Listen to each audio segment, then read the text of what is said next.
Hey there, good morning. Welcome back to the farm. A little bit of a breeze blowing. Yesterday was the first day where it got, nice and warm again. It was +6 or whatever. Today, another beautiful morning. It's been a bit since we posted a video. The last one we did was just on kind of the math behind raising pigs. Didn't pencil out very good, but we have been busy. So logistically, this molasses has been getting harder and harder to get. But we got fortunate for whatever reason. If they marked us down twice, we got 2 loads within a couple days of each other. Now it's really important for the cattle guys up here that have been using this molasses since the start of the feeding season. Even back into the fall in August, we got our first load. Everybody's coming up to calving right now, or they're in the middle of calving. Really important for them to stick with this. So kind of a big investment, but it's been moving quite rapidly. So we wanted to make sure that nobody would run out. What else have we got on the go? Dad's been we did our peas and canola. That was probably the last video we did on farm operations. We got all that squared away. Peas and canola are separated. Still waiting on a call from the seed plant. I got to haul the peas into the plant because our seed cleaner is not set up to handle what you're going to call them. Let's call them peas, lentils, beans, right? There's just too many augers. So we got to auger it out of the bin into the truck, out of the truck into the seed cleaning surge bin. Then it's an auger up into the cleaner, and then it shakes through the cleaner, and then it's an auger out, and then another auger back into the truck, and then another auger back into the bin. And finally, when we come to seeding time, we'll auger it back out of the bin and haul it to the seed drill and auger it back into the drill. So that's just way too many augers for beans to handle. In fact, a lot of people that are heavy, intense into peas and lentil raising, they'll often own conveyors. And when you go to a seed plant, that's all bucket elevators and things like that. So very few augers. So we just decided, and our seed cleaner, and I'll get up there and show you that. That'll be today's video. It's a very small capacity machine, but it's perfect for our farm. So we don't do any custom cleaning. We're going to clean ourselves maybe 1,500 bushels of wheat this year. We'll clean maybe 2,000 bushels of barley and maybe 2,000 bushels of oats. That's way more seed than we're going to need for this year, I think, but we'll clean it up anyways because some years you don't get the best germ out of your crop if it freezes early or whatever, and it's always good to have some on hand. We already have 2,700 bushels of clean barley seed, and Dad started on the wheat yesterday, so I'm going to get up there, get the swing away auger hooked up so he can get rolling. He worked pretty late. He worked till like 9 o'clock last night, so he probably got most of that first load done. All right, well, I found some shelter just in behind these trees here. So Dad's got the cleaner running. As you can see, there's quite a bit involved. So we grain back the rough wheat out of this bin with the grain back in it onto our tandem, move our tandem around, unload it into the seed cleaning shed. There's about a 300-400 bushel surge bin in there. The brown truck over there has an auger going into it. That's the screenings, all the weed seeds, the chaff, and then the undersized seeds or oversized seeds. And then this White International here, that's got the clean seed going into it. So if you're not familiar with ag or farming or cereal grain cleaning and seeding, we call it cleaning the grain, but that doesn't mean we're just like getting a rag and cleaning the kernel. So when you grow the crop, there's all sorts of things. There's green seeds in there if it's immature when you harvest it. There's smaller ones, there's bigger ones. Depending on how the growing season goes, you could have a bunch of weed seeds in there. Depending on the growing season or how you set your combine, you could have a bunch of foreign material like chaff and stuff like that. So when you go to clean the seed, you're removing all the foreign material, and secondly, you're sizing it. So we are, on our farm, I'm going to say we're well behind the science curve with agriculture. I don't even buy into a lot of their nonsense. They got all sorts of chemicals and fungicides and seed drills, and it's just on and on and on with the money you can spend. I think a lot of it's way overblown.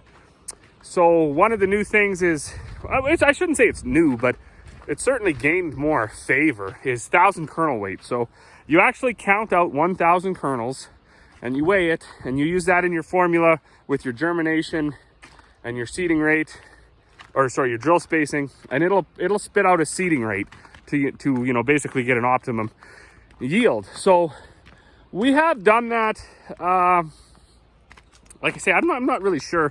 There are traditional standards, right? A bushel and a peck. A peck is about a third of a bushel. So when you seed wheat's 60 pounds per bushel. So if you're going to go a bushel and a third, you're going to seed about 80 pounds of wheat. And generally, I don't know, I think probably historically that's what farmers did. When it comes to oats weigh 34 pounds per bushel. We seed around 3 bushels, so you're going to be at about 102 or something. Barley, a similar thing. Barley weighs 48 pounds per bushel. We seed about 110 pounds usually, and we don't really use that calculator for that. But back to my seed sizing, with our precision drill, and I guess just conceding, if you will. We're just kind of giving in and saying, we'll use these programs. Why not?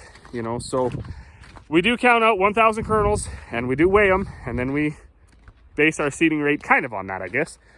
And then, so back to the sizing thing, if you have seeds that are all different size, and it's amazing, once I get set up here, I'm just trying to get the clean seed bin set up, so when Dad gets that truck full, we can unload it. I'll go into the seed cleaning shed and I'll show you. So there's a top screen, there's a bottom screen, and basically you want everything that's in the middle. So anything that's too big is going to go over the top screen, anything that's too small is going to go through the bottom screen, and the perfect size seeds are going to stay in the middle. So I'll show you that when I get back up there.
Well, good evening. I'm just slipping over here. So this is the area where they cleared. This is where Corey wants to build her house. She was here most of the day repiling the all the sticks and roots and everything, getting them burnt up, so when they come here to dig the basement, everything's out of the way.